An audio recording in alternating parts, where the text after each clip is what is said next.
Exit poll का मतलब क्या है? एग्जिट पोल का मतलब है ভূত ফেরত সমীক্ষা।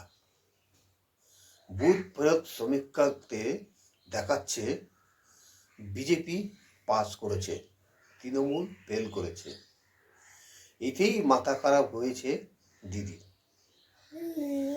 সবাইকে বলছে, অর্থাৎ তৃণমূল কর্মীদের বলছে যে আপনারা স্ট্রং রুমে গিয়ে দেখুন ওখানে কারচুপি হচ্ছে বা কিছু হচ্ছে নাকি। তো সবাই দলবল নিয়ে স্ট্রং রুমের সামনে হাজির। এখন গল্পটা হচ্ছে পশ্চিমবঙ্গের বিভিন্ন স্ট্রং রুমে হচ্ছে এই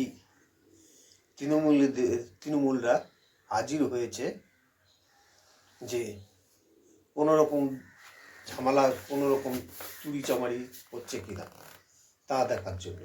যারা সমীক্ষা করেছেন তারা কে কত সিট দিয়েছেন দেখুন।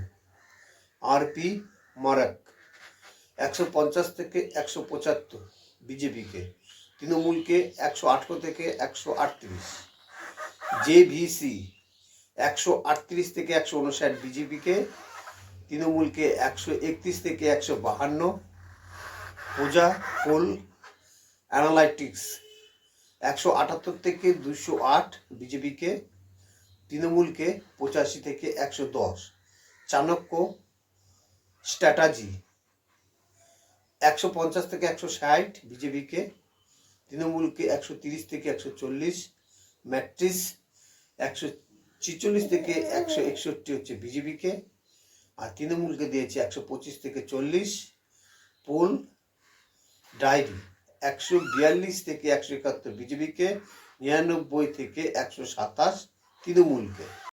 এতেই তৃণমূল নেত্রীর মটকা গরম হয়ে গিয়েছে। তাই তিনি এক্সিট পোলকে না মেনে তিনি সোজা কথা বলেন, 294 সিটের মধ্যে আমরা 300 পাবো।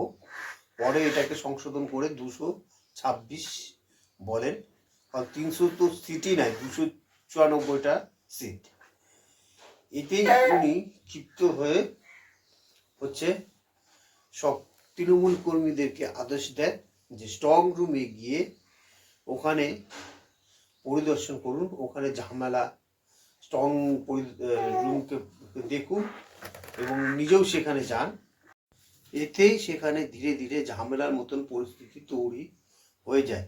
সেই ঝামেলাকে থামানোর জন্য হচ্ছে বেশি করে ফোর্স আনা হয় এবং রাত্রে অনেকক্ষণ পর্যন্ত এই ড্রামা চলে, তারপরে ধীরে ধীরে সেই ড্রামা খতম হয়।